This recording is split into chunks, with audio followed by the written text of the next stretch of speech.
Okay, link is sent. So, welcome again. As you can see, for those of you guys have done these before, this is a new background. I decided I couldn't have a Von Romane background over tasting all this Syrah. So, opposite of oxidizing is reducing. Yeah, exactly. That's a chemist on there too, so that's good. Great. So we'll be tasting 5 Syrahs today. Different vintages, different producers, but mostly we'll be looking at the different terroirs of the Northern Rhone. And I'm going to share my screen here. There we go. So, okay. And if you can't see my screen, let me know, but if I'll assume that you can, and we will start away. So, we'll be tasting 2 wines from the Domaine Saint Clair, 1 Crozes Hermitage, 1 Saint Joseph. The third wine will be a Cornas from a different producer, the Domaine Dumien Surette. That'll be a 2018. And then the last 2 will be a pair of Côte Rôties, both from the Domaine Bonifant and both from 2015, 2 different plots. So that'll be a good terroir study. So the Northern Rhone is this part of France right here. It starts at Lyon, which is the 2nd biggest city in France, which is just off the top of this map, and goes down to Valence here. And then there's a break.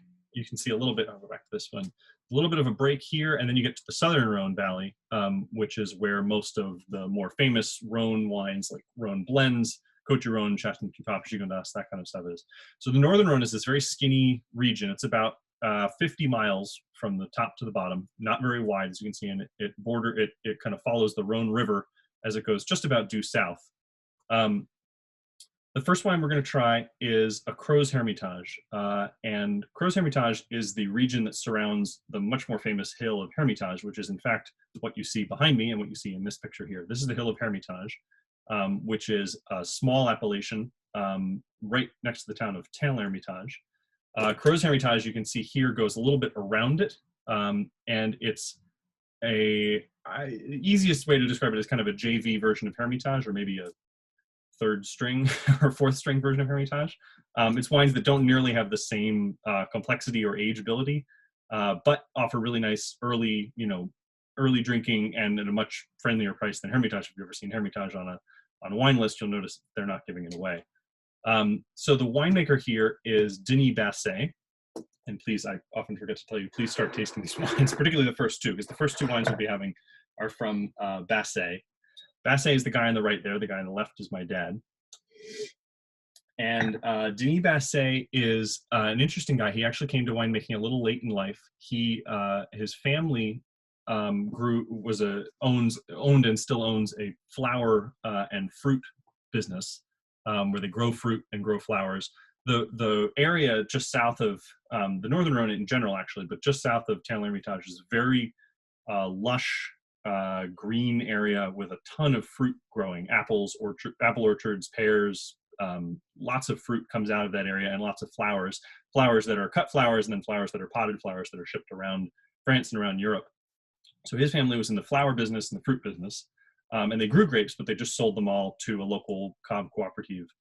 And then maybe like 15 years ago, he had a near-death experience where he was working on his farm and stepped on a puddle that had a live wire through it and was electrocuted, or almost electrocuted, and spent weeks in the hospital. And he came out, and his passion had always been for the growing grapes, and he had always really wanted to make wine. And so after this near-death experience, he decided, life is short, I'm just going to do what I want with it. And so he decided to make wine. So he started maybe 10 years ago. He bought some land, bought some vines, and then also took over some of the vines that his family had been growing grapes from, and has become really a well-recognized winemaker in the region. Crozes Hermitage is a large region with a lot of different terroirs, so it's kind of hard to pin down a single expression of the terroir.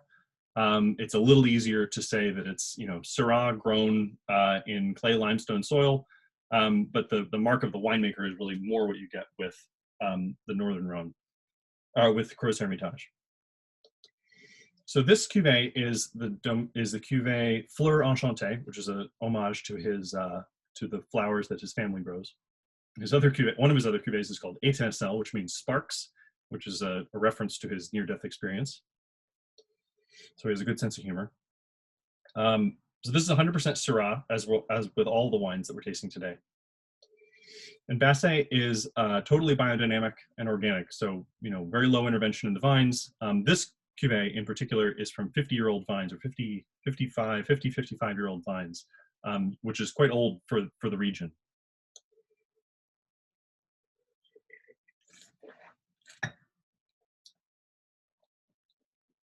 There's a kind of a classic Syrah nose. Syrah, I should say, is the only red grape that they grow in the northern Rhone. And it's just about, at least traditionally, has been the northern growing limit of Syrah. Any further north, and there's not enough sun, or the growing season isn't quite long enough for it to ripen. That's changed in the last 10 years with the much warmer weather that they have. Well, everybody has all over the place, but in France, the growing season is moving, is kind of shortening and moving earlier in the year. It's much more sun, much more heat, and so it's possible now to grow Syrah in the Beaujolais, and there's kind of a understanding that if trends continue to be able to grow Syrah, all the way up into Burgundy, it'll be interesting to see what they do. I don't think they're going to replace Romanée-Conti with Syrah anytime soon, but the character is changing a little bit. But traditionally, this is the northernmost limit of where you can ripen Syrah. And the classical interpretation of this is because most wines find their kind of purest or most elegant expression at their northern growing limit.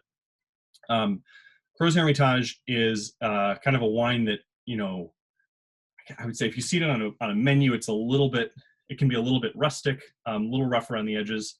Just kind of a heartier style wine. It's never particularly expensive, and it's never particularly age-worthy. But Basset's style is to make a wine that, drinks pretty well young. It can age, 5-8 years without trouble, but you don't need to. And it's it's an expression of Northern Rhone terroir without the need to age it for a really long time or to invest a ton in it. I'm going to move to the second wine from him as well, and then we can go back and forth between them. So the second wine is across the river, across the Rhone River in Saint-Joseph. Saint-Joseph is another appellation that's very hard to pin down just because it's enormous. It's not very wide, but it's very, very long. So it stretches all the way from here down here to Cornas, which is, I think, about 30 miles, 25 miles. It's very long, and the terroirs are obviously varied between different places. The particular place in Saint-Joseph where St. Clair's, where Basset's vines are, is very heavy in granite. So granite is kind of the terroir here. These are the vines it's called Arras, this little town. And this is typical of what you see on the left side of the river. A lot of east-facing vines, very steep slopes, and you'll see once we get into Cornas and the Côte Rôtie, the slopes are even steeper, but they still kind of have this, the hill goes up next to the river, and in some places very steep, some places a little less steep. All right. So Saint-Joseph is another appellation. We're changing years here. So the first one we have is 2017. The second one is 2016. The vines are younger, and it's grown on granite. I was actually struck when I was pouring these this morning at the difference between the intensity and the color between these two. So if you have them both in front of you in glasses and can look at them through, to look at a white paper or something, the Crozes is considerably darker and denser, and the Saint-Joseph is just kind of lighter and maybe a little redder. It's a year older, so the redness would come from that a little bit. But I think actually the complexion, visual impression I get of the wine makes sense based on what the wine tastes like and smells like. There's more mineral to me in this wine. It's a little finer. It's still Syrah, but it's Syrah without kind of the harder edges that you find in the Gros Hermitage. I'm not going to say qualitatively one's better than the other. I think that, this is maybe the Saint-Joseph for me is a little bit more, it's a little bit more tension, maybe a little bit more polish, a little bit more length. The Gros Hermitage certainly has more density and intensity. So I would say it's probably a judgment call between the two, but I will be giving you in just a second a way to vote on your choice between the two.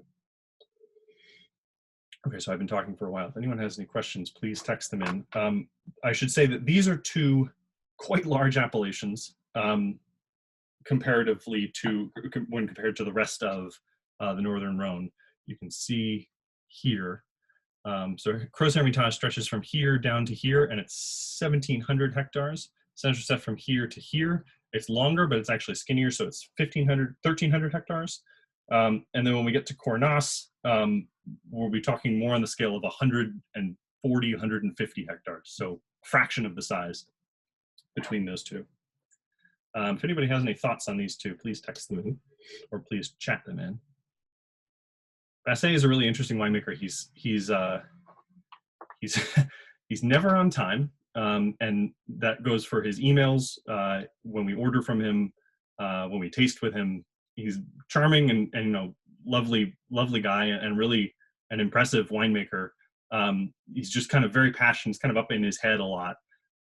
He's very much immune to critical response to his wines. He wants to know. He's always looking for what we think, and what, you know, other tasters think. He wants to know what our customers think of the wines. He's really interested in how our customers are enjoying the wines. But the critical reviews, good or bad, he has no patience for. Okay, I got some love the floral elegance in Saint-Joseph. Yeah, I agree. There's a fineness in the Saint-Joseph. We've got a vote for 2 is better. Good. But a question about how this, yeah, so the wines is interesting. When we tried these, when I opened these this morning around 10 a.m., the Saint-Joseph was similarly kind of fine, but more maybe on the thin side. It's needed the last couple hours to flesh out a little bit, and is more, you know, it was, I was a little worried about, I honestly almost considered flipping the 2 of them. And now I think you can see that there's less concentration, and it's a little less deep and intense than the Creuse Hermitage, but that's because of what it's trading in, you know, what's giving up in intensity. It's trading for a little bit more finesse.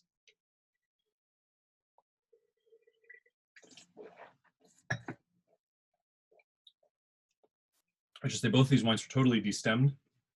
There's no stems included in the fermentation vats. Yeah, and the Creuse Hermitage has a nice kind of rusticity to it. Particularly in recent years, the Northern Rhone has had a string of really good years where it's been very warm, and they've had a lot of, but you know, the Syrah is kind of made to be grown in moderately warm temperatures, so it's not, the wines have been good and not particularly out of character. You can handle, you know, a little bit more sun in the Northern Rhone than you can in Burgundy without giving up the kind of the, you know, classical interpretation of the grape.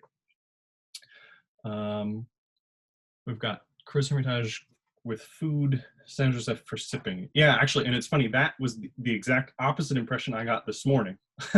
I was thinking that the Creuse Hermitage had kind of a, you know, Beaujolais, juicy, crunchy vibe, and the Saint-Joseph would need some food, and I agree with you. I think it's flipped a little bit. The Creuse Hermitage to me seems a little bit more rustic now, in a good way, but rustic.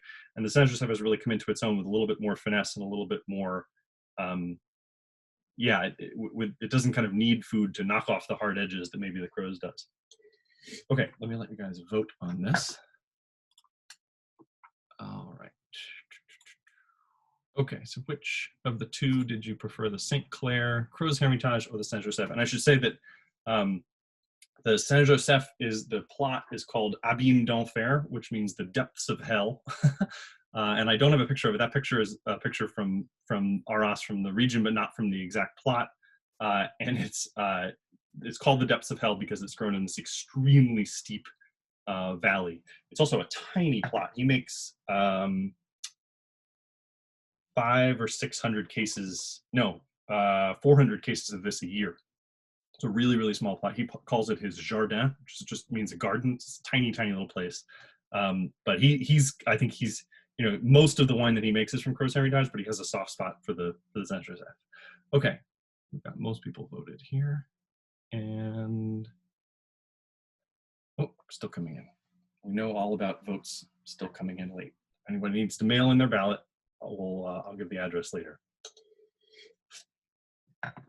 All right. What are good food pairings? Food pairings, actually, for all of these, I will say, I'm not gonna. I'll go into differences between them, but for me, the perfect food pairing for Syrah is lamb. Something about the kind of gaminess of lamb with Syrah, the juiciness, but also kind of gaminess of Syrah, that I think is a perfect match. If you don't like lamb, really things that are grilled or smoked, anything uh, goes well with the smokiness in the Syrah. But for me, lamb stew, leg of lamb, rack of lamb. That's the perfect Syrah wine. All right, we've got 100% of the vote is in. There's a lot of election humor we can hear.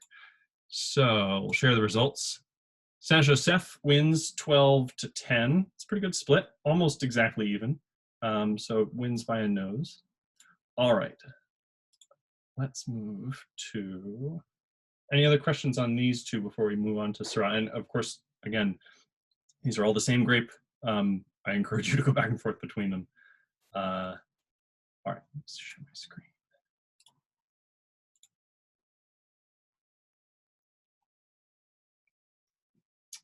We've got a comment that these are qualitatively similar scoring, but would choose the wine based on food to be eaten. Yeah, I agree that the weight of the wines are quite different. But I think they kind of do what they're trying to do both pretty well. Okay, so now we're going to leave Saint Joseph. We're going to stay on the left side of the river where we'll be for the whole rest of the tasting. And we're going to move south to Cornas. And they do say the S in Cornas. If you've ever taken French, you would look at that word and probably try to pronounce it Cornas. For whatever reason, they're a little further south, so they say the S, just like in Gigondas, they say Cornas, or at least our producers say Cornas. Cornas is a tiny, tiny little appellation. It went through a period of being known for kind of big, rustic, not very, maybe not likable, but tough wines for a long time. And then, in the last 20 years, I think people have kind of rediscovered it as a source for wines that if you age them a bit, really can just be extraordinary. And as the taste, I would say the global taste has moved a little bit towards balance and away from intensity and richness and velvety softness, a little bit more towards acidity and tannin and kind of wines that have a little bit less intensity. Cornas has really come back into the spotlight. Although within this tasting and within the Northern Rhone, you'll see it's the biggest and most intense, or at least I think it is. Part of the reason is that we're tasting the 2018 of this, and it's a little bit of a shame because I would say that this wine, perhaps more than any of the others, will benefit from age. But we've only just started working with this producer, so I don't have anything older to show you. They're a very, very small producer, and so this is the third year we've imported from them, but we're basically out of the first 2 years. So we're hopefully going to start squirreling some away. But if we don't, we encourage you guys to squirrel some away yourself if you like it.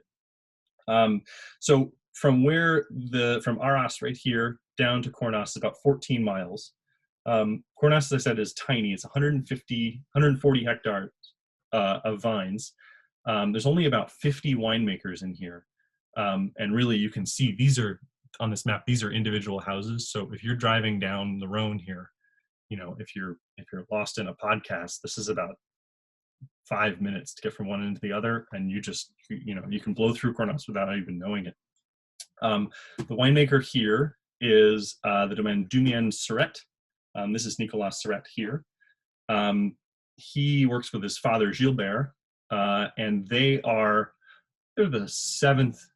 No, they're younger than. They're the fourth and fifth generation winemakers of this domain. But there are Dumiens, which is Nicolas' mother's maiden name, or grandmother's maiden name, that are the records of Dumiens in Cornas as early as 1515. So they are not newcomers to the area, suffice to say. The soil in Cornas is granite, like the Saint Joseph, the one we tried, but a little bit more clay and a little more earth, and you can see that here. This is, yes, there's a little bit more earth, but you can see there's quite a bit of stones there, and it's characterized by these. It's a little hard to see the slope in this, but there's actually quite sloping, and then up here you can see there's very, very steep slopes. Most of Cornas is in this bowl, that faces just about due east, and the bowl actually, yes, this is the bowl here, faces due east, and actually the sun, it kind of acts as like an oven that cooks keeps the air doesn't circulate very well in the bowl, so it gets very warm in there. Cornas actually is, let's say, Celtic or some early language from the area, for burnt earth. So it's an area that's quite warm. What's interesting actually is it's only about 10 minutes south of the hill of Hermitage, which is kind of the next big landmark, which you see here, maybe 15 minutes. But they often harvest 2 weeks earlier, because it's that much warmer. And partially because of the bowl effect, but partially because it's a little bit further south, and it's enough further south that you really do end up with a difference in the amount of sun. So this is Cornas from Dumien-Seret. They make two different cuvées. One from these vines, which you see here in the Patu Lieu D, which is the named place. And then there are other and these vines average around 100 years old, so they're quite old. You can see that these branches here, you can see are quite thick. This is what a young vine looks like here. Can't really see it very well, but much thinner. These are quite old vines here. And then the 110-plus-year-old vines that are in this plot, of which there aren't that many, they make into a different cuvée called Henri. So they have kind of old vines and older vines at the Domaine Dumien-Seret. So you can see the nose is a little bit more, for me, it's got a little bit more funk. And I mean funk in a good way. It's got a little bit more of that kind of animal, woodsy mushroominess to it.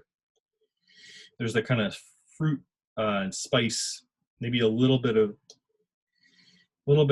like the bacon fat that you often find with Northern Rhone Syrah.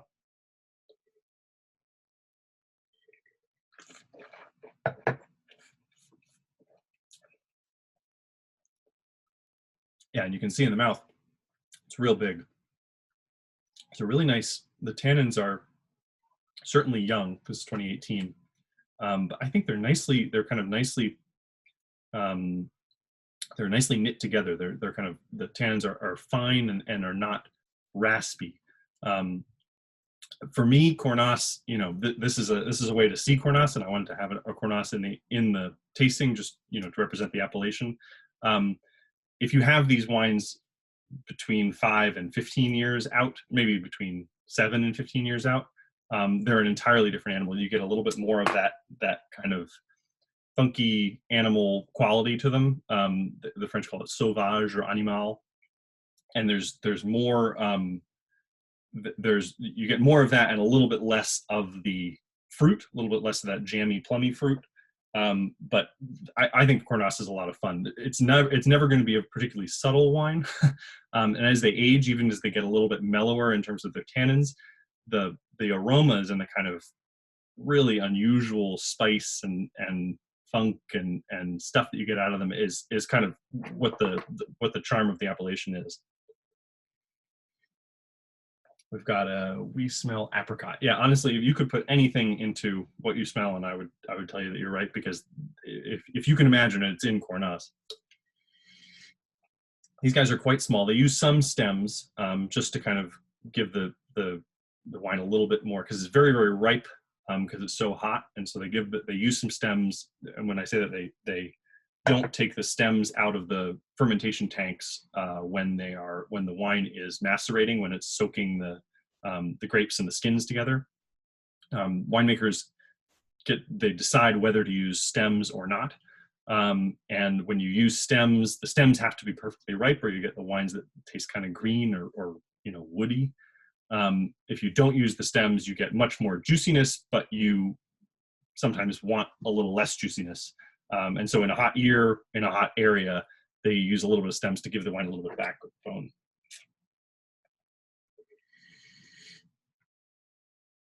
It's interesting for me, I think, to go back between this and then the first two. The first two are biodynamic wines, and actually this Cornas is not. But they almost seem like they're the opposite, because they have the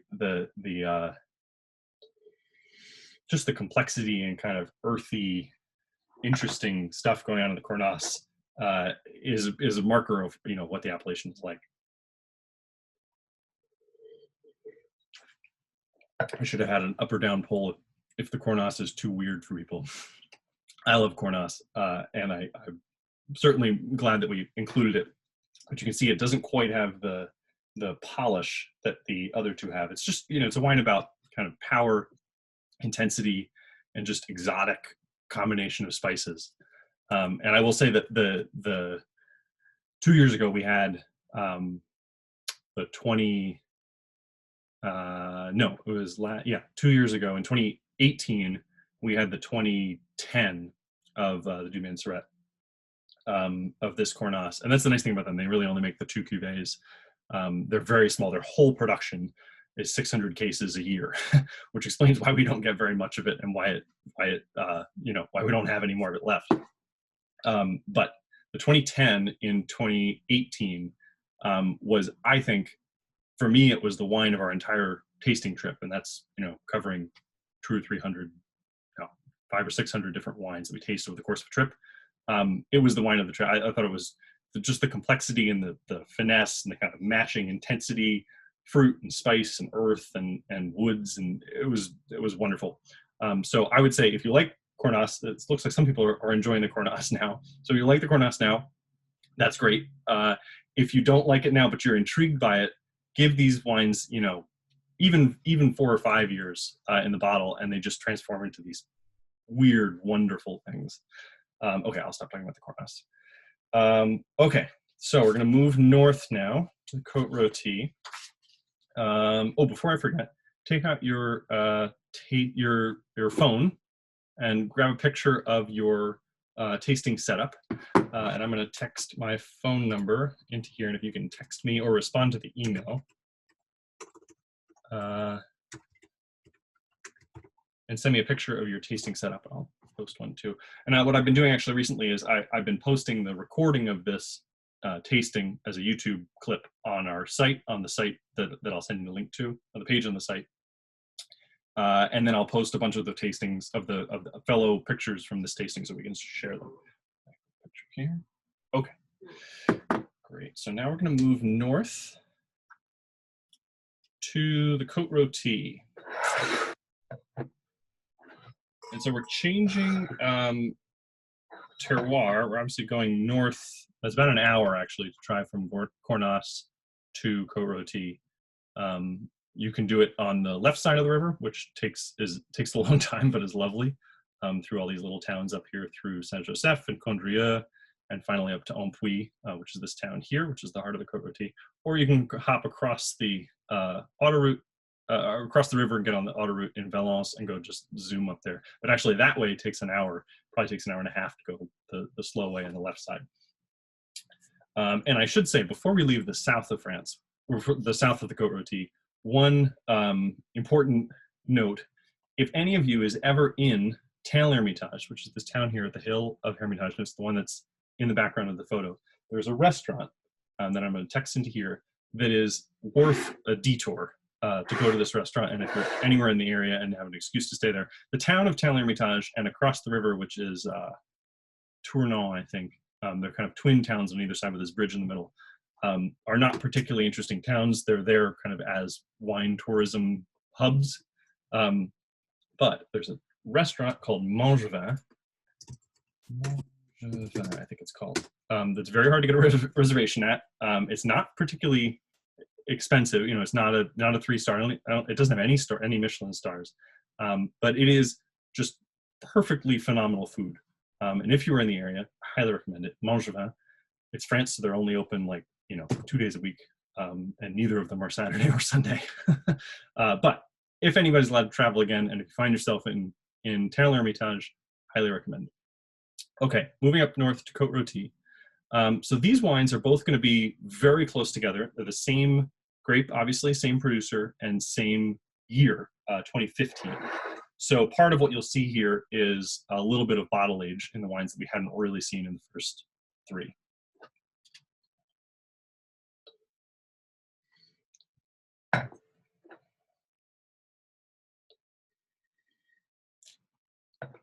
Okay, so Côte Rôtie is again on the left side of the river, although the river turns a little bit to the right here. And so these vines face a little bit kind of southeast and south and even southwest in these little bowls here. So your exposition is a little bit different. Ampuy is the name of the town right on the Rhone River here. And Côte Rôtie is the northernmost appellation in the northern Rhone. So it's kind of the finest, lightest, most elegant version of the northern Rhone because it's the northern end of the northernmost growing limit. And there are some very famous vineyards in Côte Rôtie. There's a Côte Brune, Turc here, Côte Blonde, La Landonne right here. There are lots of very famous producers, Gigal among them, who made a couple of those quite famous, that make, you know, just phenomenal wines that command a lot of money, and really are just, you know, some of the best red wines really that you can find in the world. The terroir here, the ground here is much finer. It's schist, which is metamorphic rock that's kind of flaky. And so as you get further north, there's a little bit less of the clay and the granite, and actually even in Creuse Hermitage you have some of the galets roulés, which are those big stones that you find in Châteauneuf-du-Pape. So it's a much more northern feel of the terroir. The ground is finer, and it's much more. There's more iron in the ground, and it's more of a schist, like a flaky stone. So the two wines we're going to be tasting are Rosier and Rochin. They're two different plots, right next to La Landonne, actually. They both border La Landonne, one on the northern side and one on the western side here. The winemaker, and the other thing about Côte Rôtie that's kind of amazing is this is what it looks like.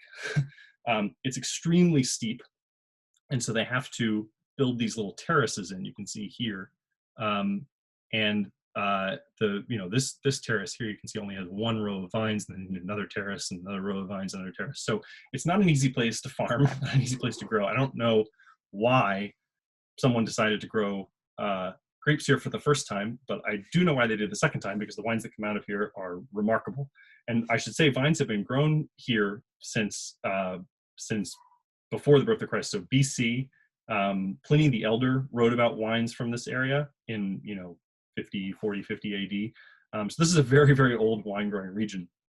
The other thing you can see in this picture is that Syrah, which is kind of a weak, the stalk or the trunk of a Syrah vine, even when it's quite old, like the ones in here, are not very sturdy.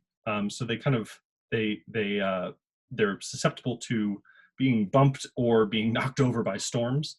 And so they're always grown, and particularly once their shoots are out, they're always grown on these wires, like Pinot Noir is in Burgundy.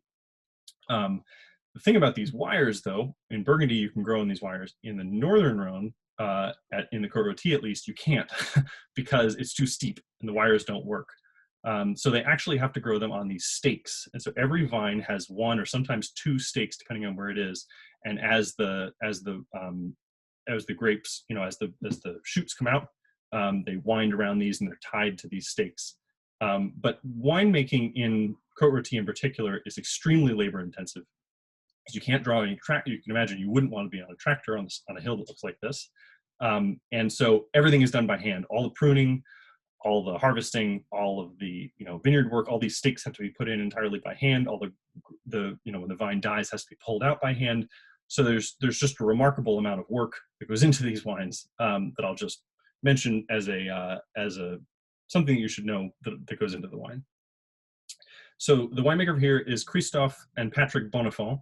This is Christophe here, the guy on the right. Patrick is his brother. And actually now Christophe's daughter, Leah, who is like 20, 22, 23, or maybe even younger than that. She's just come back to the domain and started to make wine with her father. And he's let her make her own cuvées with slightly different techniques, which is very cool. It's really fun when parents do that for their kids, because you get really interesting, innovative, and then usually they end up coming to the same place in the end. But it's a nice way of establishing kind of a sub brand of the winemaking. Bonifant is a name that has been pretty well known for a while. They were kind of a darling of Robert Parker, and their wines were what you would imagine a Darling of Robert Parker would be like. They were kind of big and oaky and rich and intense. They have kind of moved away from that style as the world has. And now they're the darling, or increasingly the darling, of Venus. And so because of that, their style is much more understated. It's still intense and rich and, classically Côte Rôtie, but there's less new oak, and there's less kind of intensity. The tannins are a little bit easier to wrap your head around, and it doesn't quite have the alcohol intensity that they used to have. So let's see, what else can I tell you about these? So Rosier and Rochin, I'm going to go back. So this is looking down into Rochin, and this is basically looking due south. So that's wine number 5. The big difference between these, there's two main differences between these two plots. The main one is the exposition. So Rosier is right here, and it actually is almost a north-facing or northeast-facing set of vines. So it's a very different exposition, and Rochin here is looking down this way into this valley, and so it's south-facing. And it's not quite north-south, but they're pretty close to facing, at least in not the same exposition. And south-facing wines, obviously, we get a lot more sun because we're in the northern hemisphere, and so the sun, gives the wines a little bit more intensity and a little more richness. Rosier, facing north or northeast, has a little bit less intensity and is a little bit more kind of floral. The other big difference between these two is the vine age. So Rochin is 70-year-old vines, and Rosier, number 4, is 50-year-old vines. So I'll stop talking. We can go through these.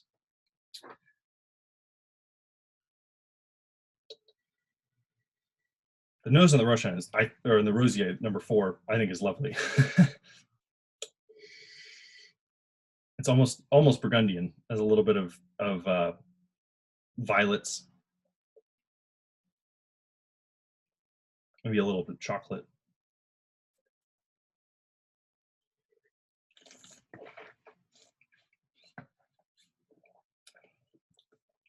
And you can see it's certainly not fully mature, or I would say the tannins are still young. There's a length and kind of an elegance in the wine that we probably haven't seen in the first 3. Oh, wow, it's very long. It has an intensity and a depth to it, but it's not, huge and rich and heavy. The Rochin has kind of a little less floral nose, maybe a little bit more intense nose.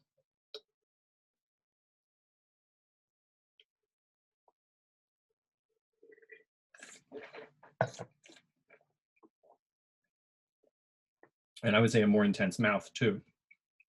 Just a little bit kind of sturdier. There's more iron in the soil, or iron oxide actually in the soil with the Rochin, the number 5. I think that's you get a little bit more intensity, a little bit more of the kind of metallic stuff. The big difference for me is the nose, though. Rosier nose has kind of a floral aspect that I don't find in the Rochin. Rosier, if you spell it with an S, is Rosier, which means a rose bush. So I'm not sure if this is this maybe at some point was spelled the same. Curiously, they've just in 2018 changed the way you spell Rochin. They've gotten rid of the A, so it's Rochins now. I don't quite know why. We've got 5 is a touch less floral, but some licoricheness. Yeah, actually, licorice is a good note for 5.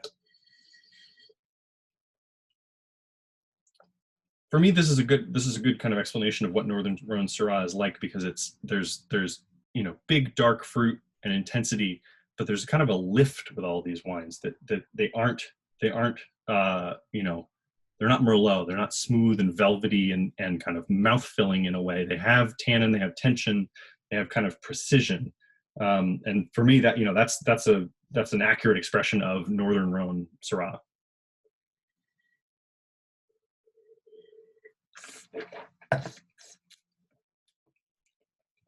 Rochin is softer than Rosier. Yeah, I think there's more kind of pointed tension in the Rosier. It's a little bit more It's just a little bit more kind of a little more energy. The Roshan has kind of is a little bit more relaxed, kind of mellow. Yeah, I agree with that.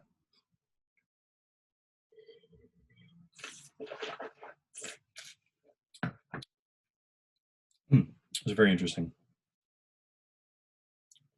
All right, here I have a vote. I think you guys can vote on these too. I think it says next. Yeah, these are just more pictures. It's really a remarkable region. You know, I don't know what monk or farmer in 20 BC decided that it would be a good place to grow vines, but thank goodness they did. And you can see, so each of these has its own stake, and there's lots of this flaky rock that's right up there.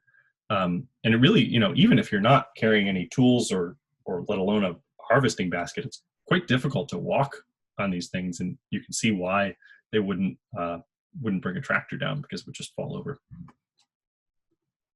Okay, let me get to, whoops. Stop share, okay, go to polling. Okay, so I think the next one is, yeah. So I'm very curious to hear your thoughts on Rosier versus Roshan.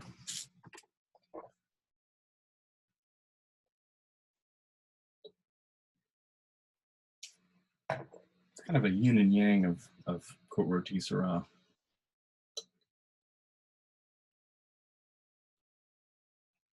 I should say the extra 30 years of age on the Roshan vines probably is contributing also to the depth and the intensity of the wine. Other than the vines, they're raised exactly the same. They see about 20% new oak, but it's oak that's in not Burgundy oak barrels. They're larger oak barrels. Okay. Almost all the votes are in. This is very interesting.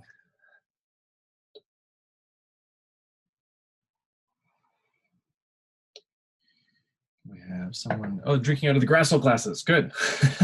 I don't have 5 of them, so I didn't do that. But I think when I finish my glasses, I'll put them back in the Grassel. Okay, so we've got just about everybody has voted. I'll end and share the poll. So another close election. 12 votes for the Roshan, 9 for the Rosier. Good, that means there's no wrong answer here. Very interesting. Okay, so I've got 2 more polls for you. And I think, I guess I can't share my screen while I do the poll. But we'll do just a favorite overall of all 5. Boy, it seems like we've traveled quite a bit of distance from the Crow's Hermitage, doesn't it? And actually, I fear if you go back to the Crows now, it won't have quite the same, it won't be quite as impressive as maybe it was the first time.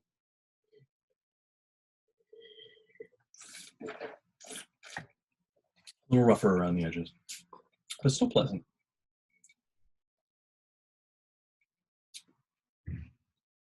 All right, again, very interesting.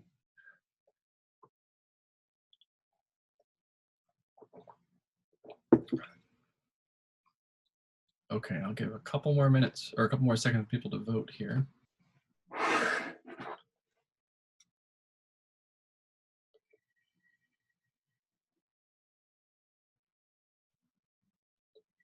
Yeah, it's funny. Every time I smell the Saint Joseph, it's put on a little bit more weight and a little bit more kind of body in a really good way. I almost scratched it this morning, but it just needed a little bit of time to come into its own. Okay, we've got just about all the vote in, and the winner is there. We've got 7 votes for the Roshan, 6 for the Rosier, 5 for the Cornas, 2 for the Saint Joseph. That makes sense. That probably means I set up this tasting correctly. Okay, and then we'll do the last one as the pricing. And as you will see, oh no, I didn't put the pricing in. Shoot. All right, hang on. I'll read you the pricing, or maybe I'll text it into the, yeah, we should use ranked choice voting. I like that idea. Okay, let me see. How are we gonna do this? I forgot to put the pricing onto this poll. I'm going to put the pricing in the panel, or in the chat. So the Crows is 29, the Saint Joseph, or the Saint Jo, as Denis Basset, the winemaker, calls it, is 32. Cornas is 52. And then both of the Côte Rôties are 75. Okay, so now with those in mind, sorry, I didn't get these prices onto the poll. You can vote now for the best value of the bunch.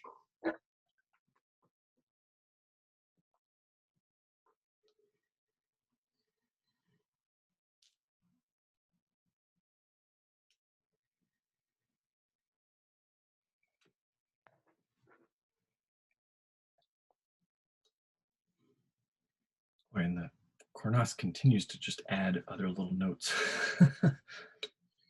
Boy, that's fun.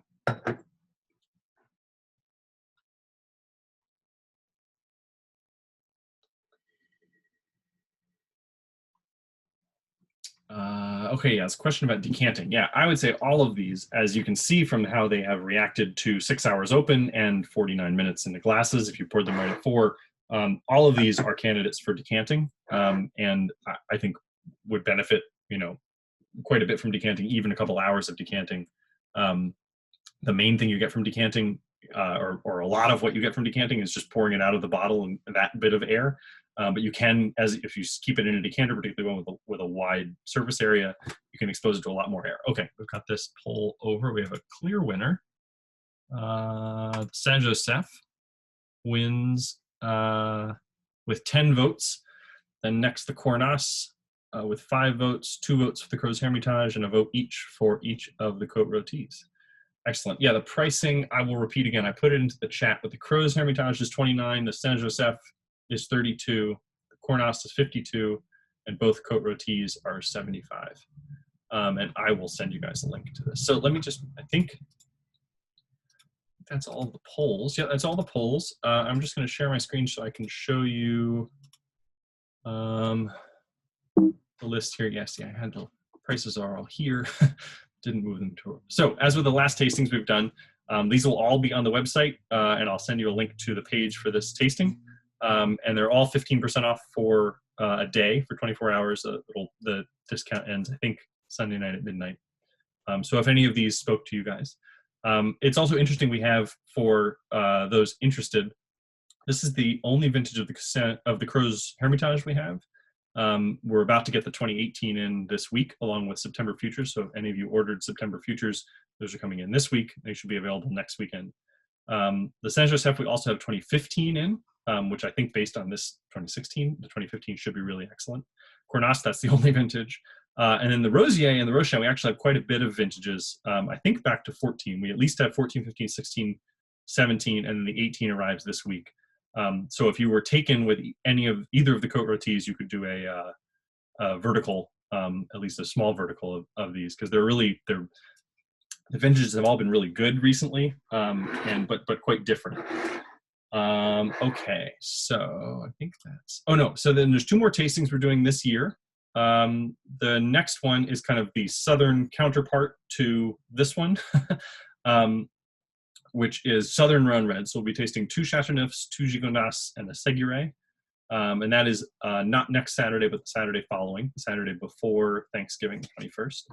And then our final tasting, the only one in December, will be the Premier Cru Burgundy tasting. And that's going to be 2 whites from Chassagne and Meursault, and then 3 reds from Chambol, Gevrey, and Vosne Romanée. 5 different vintages, 5 different producers, kind of jumping all over the place, but they all should be, the common theme should be really, really good. So great. If there are any other questions, don't hesitate to